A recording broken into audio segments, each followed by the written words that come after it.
আসসালামু আলাইকুম এভরিওয়ান। আজকের টপিক হচ্ছে কার্বোহাইড্রেট ডাইজেশন অ্যান্ড অ্যাবজর্পশন। মনে হতে পারে এইচএসসিতে তো এই টপিকটা পড়ে এসেছি, তাহলে এখন কেন আবার পড়তে হচ্ছে?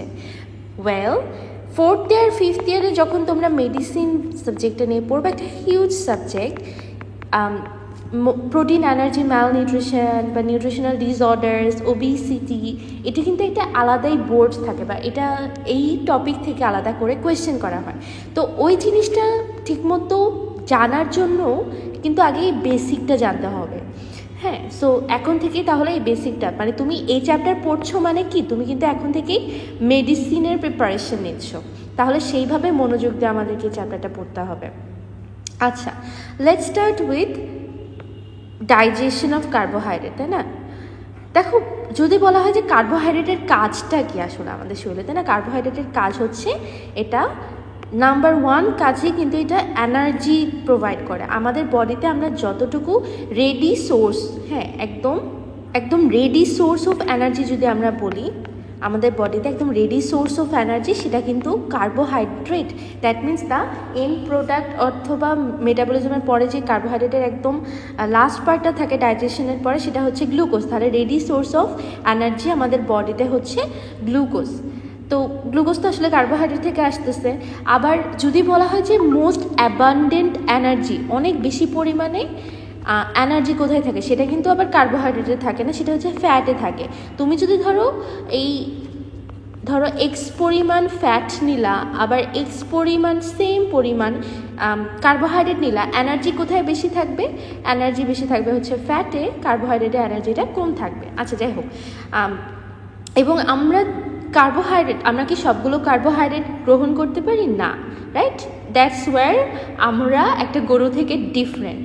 আচ্ছা, তো আমরা কী কী ডায়েটারি কার্বোহাইড্রেট নিয়ে থাকি, এগুলো কিন্তু ভাইভাতে জিজ্ঞেস করে। Starch, lactose and sucrose. Starch, lactose and sucrose.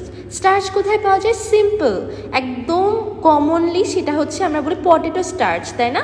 আলু ধোয়ার পর দেখবা যে একটা একটু আঠালো টাইপের কিছু বের হচ্ছে, পটেটোতে এটা আমরা অনেক ভালোভাবে খেয়াল করতে পারি। এছাড়া রাইস অ্যান্ড হুইট। দেন আসো ল্যাকটোজ, এটা কোথায় পাওয়া যায়? মিল্কে। অ্যান্ড সুক্রোজ আমরা পেতে পারি টেবল সুগার। ওকে, টেবল সুগার। এখন ডাইজেশনের শুরুটা হয় কোথা থেকে? আমরা জানি যে আমাদের ডাইজেশনের জন্য অলরেডি আমরা জানি যে কতগুলো গ্ল্যান্ডস থাকে অ্যান্ড কতগুলো যেটা অর্গানস থাকে, রাইট? একদম শুরুটা কিন্তু হয় আমাদের মুখগহ্বর বা মাউথে। এই ছবিটা যদি একটু খেয়াল করো, একদম এই যে মাউথে, সেখান থেকে শুরু হয়। এবং এই মাউথে আমরা দেখতে পারতেছি আমাদের যে প্যারোটিড গ্ল্যান্ড, এই প্যারোটিড গ্ল্যান্ড থেকে একটা প্যারোটিড গ্ল্যান্ডের ডাক্ট বের হয়ে আসতেছে। কিভাবে? এই আপার সেকেন্ড মোলার টিথ, এই এরিয়াটাতে এটা রিলিজ হচ্ছে। এবং এই গ্ল্যান্ডগুলো থেকে, এইসব স্যালাইভারি গ্ল্যান্ড থেকে যেই হরমোন বা যেই এনজাইমসগুলো রিলিজ হয়, এই এনজাইমগুলোই কিন্তু আসলে হরমোন রিলিজ হয় না, ওকে, এনজাইম রিলিজ হয়। এই এনজাইমগুলোই কিন্তু প্রাইমারি লেভেল, একদম স্টার্চের ডাইজেশনটা করে থাকে। এবং মাউথে নাম্বার 1 যেই এনজাইমের কথা আমাদেরকে মনে রাখতে হবে, সেটা হচ্ছে স্যালাইভারি অ্যামাইলেস, তাই না? আমরা কি থাকে মাউথে? আমাদের টায়ালিন থাকে, রাইট? Salivary amylase. তাহলে এই এনজাইম দিয়ে শুরু হবে। এটা স্টার্চটাকে স্মলার মলিকিউলসে ডিভাইডেড করে দেবে। এটাই তো আমরা চাই, তাই না? ডাইজেশন বা অ্যাবজর্পশনের যে ডেফিনেশন, সেটা কি? একটা লার্জ কমপ্লেক্স মলিকিউলকে সিম্পল অ্যাবজর্বেবল স্মলার মলিকিউলসে কনভার্ট করা। তাই এখানে আমরা স্টার্চকে, এই এনজাইমগুলো ভেঙে টুকরো টুকরো করে ছোটো করে দিবে। এবং এইটা স্টার্চ থেকে আমরা কী পাই, এটা কিন্তু মনে রাখতে হবে, ওকে? তাহলে এখানে আমরা স্টার্চ থেকে পাচ্ছি দুটো জিনিস, ওকে? একটা হচ্ছে ডেক্সট্রিন, আরেকটা হচ্ছে ম্যালটোজ। ওকে, ম্যালটোজ। দেখো, আমরা ওই যে মালটোভা খাই না অনেকে, এভাবে মনে রাখতে পারো, ওকে? ম্যালটোজ, ওকে, ম্যালটোজ আর ডেক্সট্রিন। এখন এগুলো কিন্তু অলরেডি তোমরা কার্বোহাইড্রেট বেসিক যে চ্যাপ্টারগুলো, সেগুলোতে কিন্তু এই কার্বোহাইড্রেটের ক্লাসিফিকেশন, বিভিন্ন স্যাকারাইডসের ক্লাসিফিকেশন, এটা নিয়ে খুব ডিটেলস জানো। সো আমার ম্যালটোজ এবং ডেক্সট্রিনের ডিটেলসে যাচ্ছি না। তাহলে এটা আমরা মনে রাখবো যে আমরা স্টার্চ থেকে পাচ্ছি ম্যালটোজ অ্যান্ড ডেক্সট্রিন। এবং এই স্যালাইভারি অ্যামাইলেজটা কিন্তু দেখো শুধুমাত্র মুখগহ্বরেই কাজ করছে, অন্য কোথাও কাজ করছে না, বিকজ এটা ঠিকঠাক কাজ করার জন্য একটা নিউট্রাল পিএইচ দরকার, দ্যাট ইজ 6.7। ওকে, কিন্তু আমরা কি জানি আমাদের স্টোমাকের পিএইচ কত? আমাদের স্টোমাকের পিএইচ কিন্তু একদম 1.5, তাই না? HCl যেহেতু থাকে, তাই এই এনজাইমটা কিন্তু আর কার্বোহাইড্রেটের ডাইজেশন ইন দ্য স্টোমাক করতে পারবে না, রাইট? বিকজ এই অ্যামাইলেজ বা প্রত্যেকটা enzyme every enzyme works its best at an optimum temperature কাজ করে, অপটিমাম টেম্পারেচার হতে পারে, তারপরে অপটিমাম পিএইচ হতে হবে, হ্যাঁ, না হলে কিন্তু ওই এনজাইমটা কিন্তু ফাংশনাল হয় না। সো দ্যাটস অল অ্যাবাউট যে মাউথে কীভাবে ডাইজেশনটা হচ্ছে, এবং the only important enzyme responsible for this action is salivary amylase. Now come to small intestine. আচ্ছা, তাহলে মাঝখানে কি ছিল? মাঝখানে ছিল হচ্ছে আমাদের পাকস্থলী বা আমাদের স্টোমাক। এখন স্টোমাকে কিন্তু তাহলে কিছু হচ্ছে না, তার মানে স্টোমাকে কিন্তু কার্বোহাইড্রেটের কোনো ডাইজেশনটা হয় না। এখন আচ্ছা, খাবারটা যখন এই pyloric part of the sphincter, স্টোমাকের এই পার্ট দিয়ে চলে গেল ডুওডেনামে, সেখানে গিয়ে কার্বোহাইড্রেটের আমরা সেকেন্ড ডাইজেশন পার্টটা দেখব। ওকে, এখন দেখো স্মল ইন্টেস্টাইনের নিজস্ব কিছু গ্ল্যান্ড থাকে, বাট মেইনলি স্মল ইন্টেস্টাইনে এই কার্বোহাইড্রেটকে ভাঙতে যেই এনজাইমটা হেল্প করতেছে সেটা হচ্ছে প্যানক্রিয়াটিক এনজাইম, যেটা প্যানক্রিয়াস থেকে এখানে এই যে প্যানক্রিয়াটিক ডাক্ট দিয়ে এভাবে করে ডুওডেনামে আসবে। তাহলে ডুওডেনামে এই স্টোমাকও ডাম্প করতেছে কার্বোহাইড্রেটকে, এবং এই কার্বোহাইড্রেটটা এখানে গিয়ে এনজাইমেটিক অ্যাকশনের মধ্যে দিয়ে যাচ্ছে, এবং এই এনজাইমটা আসতেছে প্যানক্রিয়াটিক ডাক্ট দিয়ে প্যানক্রিয়াস থেকে, that is the pancreatic amylase. দেখো নামের সাথে কিন্তু মিল আছে, যখনই আমরা বলবো যে আমরা কার্বোহাইড্রেটকে ভেঙে টুকরো টুকরো করতেছি, আমরা বলবো যে এটা হচ্ছে অ্যামাইলেজ এনজাইম কাজ করতেছে। ওকে, তাহলে ডাইজেশনটা আবার স্মল ইন্টেস্টাইনে শুরু হলো। প্যানক্রিয়াটিক অ্যামাইলেজ কি করতেছে এখন এটা আমরা জানি। আচ্ছা, কিছু কিছু স্টার্চ তো তখনও ভাঙে নাই, তো এই স্টার্চকে অবভিয়াসলি ওরা আবার ম্যালটোজেই ভাগ করতেছে, আমরা ডেক্সট্রিনও পাবো। সেম, যখন স্টার্চকে আমরা প্রাইমারিলি কোনো একটা অ্যামাইলেজ মিনস এনজাইম দিয়ে ভাগ করি, তখন আমরা কি পাচ্ছি? দুটো জিনিস, একটা হচ্ছে ম্যালটোজ এবং আরেকটা হচ্ছে ডেক্সট্রিন। ম্যালটোজ কি? এটা একটা ডাইস্যাকারাইড অফ গ্লুকোজ, এখন মানে দুইটা সুগার ইউনিট অফ গ্লুকোজ। আর ডেক্সট্রিন কি? এটা হচ্ছে শর্ট চেইনস অফ গ্লুকোজ। যদি ধরো এরকম করে অনেকগুলো শর্ট চেইন অফ গ্লুকোজ। আচ্ছা, আর ম্যালটোট্রায়োস দেখি বুঝেছে, ট্রায়ো মানে কি 3, তাহলে 3 গ্লুকোজ ইউনিটস। তার মানে এই যে প্যানক্রিয়াটিক অ্যামাইলেজ এর আরেকটু সূক্ষ্মভাবে এটা ভাগ করতে পারে, প্রিসাইসলি ভাগ করে 3টা কম্পাউন্ড আমরা পাচ্ছি, ম্যালটোজ, ম্যালটোট্রায়োস এবং ডেক্সট্রিন। আচ্ছা, এই যে স্মল ইন্টেস্টাইনের একটু আমরা অ্যানাটমির একটু দেখি। আমরা জানি যে এটা একটা কি লুমেন, তাই না? লুমিনাল স্ট্রাকচার, ইন্টারনাল থেকে আউটারে আমরা 3টা লেয়ার পেয়ে থাকি। তো ইনারমোস্ট লেয়ারটা কি? আমাদের এপিথেলিয়াম বা হচ্ছে মিউকোজাল লেয়ার, তাই না? মিউকোজা, সাবমিউকোজা, মাসকুলারিস মিউকোজা, এবং লাস্টের দিকে হচ্ছে সেরোসা। এইভাবে করে হচ্ছে ফ্রম ইনওয়ার্ড টু আউটওয়ার্ডে যেয়ে থাকে। এখন এই যে আমরা একদম মিউকোজা লেয়ারটা দেখতেছি, আমরা এখানে জানি যে এখানে কতগুলো হচ্ছে ভাঁজ থাকে, তাই না? ভাঁজ থাকে, এই এপিথেলিয়ামে কতগুলো ভাঁজ থাকে, এগুলোকে আমরা বলতে পারি হচ্ছে, এই যে এপিথেলিয়ামে আমরা ভাঁজগুলো দেখতে পারতেছি, এইগুলোকে আমরা বলে থাকি হচ্ছে ভিলাই। এখন তুমি যদি আরও একটু সূক্ষ্ম করো, এই ভিলাইয়ের দিকে এখন ফোকাস করো। এই একটা ভিলাইকে আমরা ফোকাস করলাম, এই যে এটা একটা ভিলাই, এই ভিলাইয়ের গায়ে দেখবো আরও ছোট ছোট এরকম ভাঁজ আছে, হ্যাঁ, to increase the surface area. আমাদের মেইন পারপাসই হচ্ছে সারফেস এরিয়াকে বাড়াবো, যাতে করে বেশি বেশি অ্যাবজর্ব হতে পারে, রাইট? হ্যাঁ, ধরো এই এরিয়াতে যতটুকু অ্যাবজর্ব হবে, তার তুলনায় এই এরিয়াতে অবভিয়াসলি অল্প অ্যাবজর্ব হবে। এখন এই পুরো এরিয়াটাকে আমরা ভাঁজ করে এরকম ছোট জায়গার মধ্যে ফিট করে দিচ্ছি, জিনিসটা ঠিক এরকম। তাহলে আমরা ভিলাইয়ের মাঝে পেলাম হচ্ছে এরকম মাইক্রোভিলাই। তো এই মাইক্রোভিলাইগুলো কোথায় থাকতেছে দেখো, এই মাইক্রোভিলাইগুলো কিন্তু লুমিনাল সাইডের দিকে থাকতেছে। এই মাইক্রোভিলাইগুলো থাকতেছে হচ্ছে লুমিনাল সাইডের দিকে, বেজাল বরাবর না, বেজ হচ্ছে আউটার দিকে থাকতেছে। ওকে, তাহলে এটা হচ্ছে বেস। ওকে, বেস, তাহলে বেসটা হচ্ছে আউটসাইডের দিকে থাকতেছে। তো এই যে লুমিনাল দিকে আমরা কি পাচ্ছি, মাইক্রোভিলাই পাচ্ছি, এদেরকে আমরা বলতেছি ব্রাশ বর্ডার। এবং এই ব্রাশ বর্ডারেও কতগুলো এনজাইম থাকে, তার মানে আমাদের মিউকোজা কতগুলো এনজাইম রিলিজ করতেছে।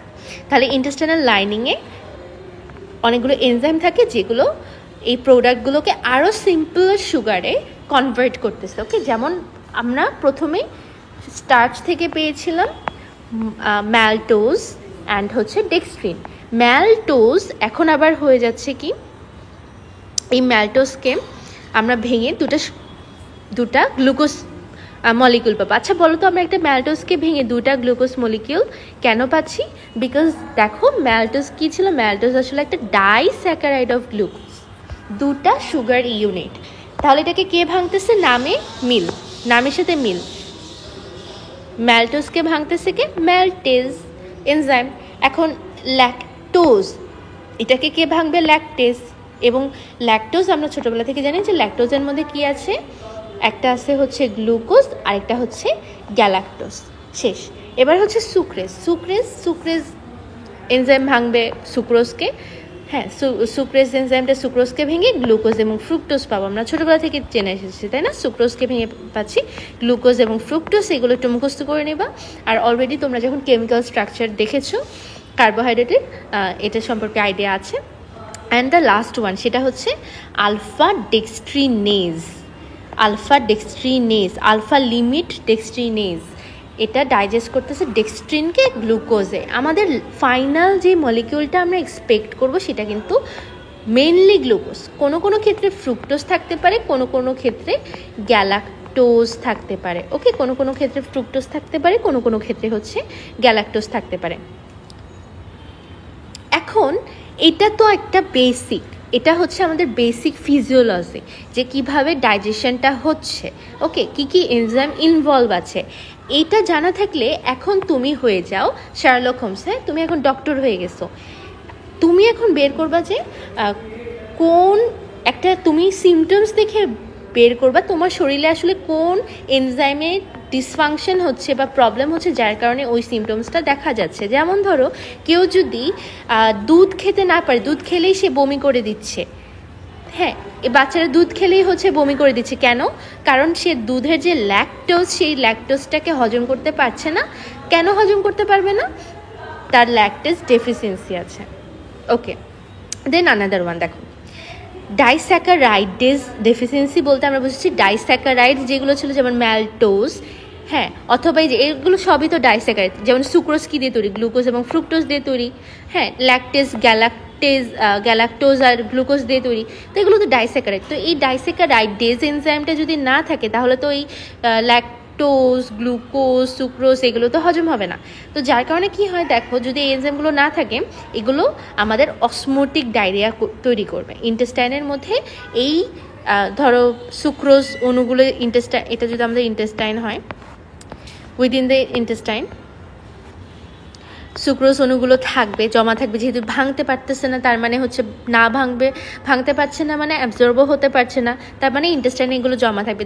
জমা থাকলে যেটা হবে, ওদের হচ্ছে ওয়াটারকে ড্র করার অথবা ধরে রাখার একটা ক্যাপাসিটি থাকে। তাহলে এই যে এই সুক্রোজগুলো যেগুলো অ্যাবজর্ব হতে পারছে না, যেহেতু এদেরকে ডাইস্যাকারাইডেজ এনজাইমের ডেফিসিয়েন্সির কারণে এটা ভাঙতেও পারছে না, ভেঙে যাচ্ছে না। তো এই ল্যাকটোজ, সুক্রোজ, ম্যালটোজ এই জিনিসগুলো কি করবে? ওয়াটারকে ক্যারি করবে, ধরে রাখবে, যার কারণে আমরা একটা অসমোটিক প্রেশার তৈরি হবে, অসমোটিক ডায়রিয়া হবে, তাই না? ইন্টেস্টাইনের খাবারগুলোই তো লাস্ট মুহূর্তে গিয়ে কী হয়, আমাদের ফিকাল রুট দিয়ে বের হয়ে যাচ্ছে, তাই না? তো osmotic diarrhoea, it will initiate osmotic diarrhea. আচ্ছা, সো এটা ছিল যে আমরা আসলে কেন বেসিকটা শিখলাম। এবং এখানে আমরা দুটো জিনিস দেখলাম, যে অসমোটিক ডায়রিয়া হচ্ছে অসমোটিক ডায়রিয়া। এছাড়াও ধরো তোমার এখানে সুক্রোজ থাকতেছে। আমরা জানি যে আমাদের গাটের মধ্যে কি আছে, গাট ফ্লোরা থাকে, মাইক্রোবায়োম থাকে। তো গাট ফ্লোরা বা মাইক্রোবায়োম জিনিসটা কি? মাইক্রোবায়োম বা গাট ফ্লোরা হচ্ছে এগুলো ব্যাকটেরিয়া ব্যাকটেরিয়া বা ফাঙ্গাইও হতে পারে কিছু কিছু ক্ষেত্রে। এই ব্যাকটেরিয়াগুলো নন প্যাথোজেনিক থাকে এবং এরা এখানকার পার্মানেন্ট রেসিডেন্ট থাকে। ওকে, এরা হচ্ছে এখানকার পার্মানেন্ট রেসিডেন্ট, নন প্যাথোজেনিক ব্যাকটেরিয়া এখানে হচ্ছে পার্মানেন্ট রেসিডেন্ট হিসেবে থাকে। এটা হচ্ছে এদের পরিচয়। তো এই গাট ফ্লোরাগুলো কি করবে? এরাও তো ইউটিলাইজ করবে। এরা যেহেতু গাটের মধ্যে কোনো অক্সিজেন থাকে না, এরা হচ্ছে অ্যানারোবিক হবে। তো এরা কি করবে? এই ল্যাকটোজগুলোকে হচ্ছে ইউটিলাইজ করবে টু প্রডিউস এনার্জি। ওদের তো বেঁচে থাকার জন্য এটিপি লাগবে, তাই না? এই এটিপি তৈরি করার জন্য ওরা এই যে ল্যাকটোজ অথবা সুক্রোজ এগুলোকে ইউটিলাইজ করবে। তো তো এটা তৈরি করার সময় কি হবে? আসলে ও যেহেতু অ্যানারোবিক, ও আসলে ফার্মেন্টেশন প্রক্রিয়া করবে, যার কারণে এখানে কিছু গ্যাস তৈরি হবে, আমাদের ইন্টেস্টাইনে গ্যাস তৈরি হবে এবং এটাকে আমরা বলতেছি ফ্ল্যাটুলেন্স। ওকে, ডাক্তারি ভাষায় বলতেছি ফ্ল্যাটুলেন্স। তাহলে আমরা কি দেখলাম? যে অসমোটিক ডায়রিয়া হচ্ছে, ফ্ল্যাটুলেন্স হচ্ছে। কেন হচ্ছে? এটার কিন্তু প্যাথোফিজিওলজি বা ফিজিওলজিটা আমাদের মাথায় আছে। এবং ল্যাকটোজ ইনটলারেন্সও আমরা দেখলাম যে ল্যাকটোজ ইনটলারেন্স নিয়ে কিন্তু শর্ট নোট অনেক টাইপের কোয়েশ্চেন আসে। ওকে, এটা কেন হয়? ল্যাকটেজ ডেফিসিয়েন্সির কারণে। কাদের বেশি হয়? যেহেতু ল্যাকটেজ এনজাইমটা একজনের বডিতে ডেফিসিয়েন্ট থাকবে জন্মগতভাবে, কনজেনিটালি এগুলো ডেফিসিয়েন্ট থাকে। তাহলে আমরা কিন্তু এই সিমটমসগুলো কিন্তু একদম ইনফ্যান্ট বা চিলড্রেন অবস্থাতেই হচ্ছে দেখতে পারবো। তাহলে ওভারঅল আমরা এতক্ষণে ডাইজেশন করে কি পেলাম দেখো তো? আমরা ভাত, পরোটা, রুটি, আলু খেয়েছি। খাওয়ার পরে এটা অ্যামাইলেজ ভেঙে এগুলো তৈরি করলো এবং ফাইনালি আমরা কিন্তু গ্লুকোজ পেলাম। জাস্ট দেখো, বিষয়টা হচ্ছে একটা বড় মলিকুল আস্তে আস্তে ছোট হচ্ছে। ওকে, এরকম ছোট হচ্ছে। তো এগুলোতে অনেকগুলো সুগার ইউনিট ছিল। এরপরে এগুলোতে ধরো 2-3টা করে সুগার ইউনিট হলো। এগুলোতে দেখো অলিগো সুগার ইউনিট হলো। লাস্টের দিকে আমরা একটা সুগার ইউনিট গ্লুকোজ পেয়ে গেলাম। ঠিক এরকম ল্যাকটোজও সেরকম। এই 4টা জাস্ট মনে রাখবে, অনেক সময় হচ্ছে এটা আর কি লাগে। এবং ফাইনাল প্রোডাক্ট, ডাইজেশনের এন্ড প্রোডাক্ট কি? এটা কিন্তু খুবই ইম্পর্ট্যান্ট একটা question. Okay, end product of digestion of carbohydrate কে আছে? Glucose, galactose, fructose. 3টা, গ্লুকোজ, গ্যালাক্টোজ, ফ্রুক্টোজ মাথায় রাখতে হবে। আচ্ছা, এখন আসি অ্যাবজর্পশন অফ কার্বোহাইড্রেট।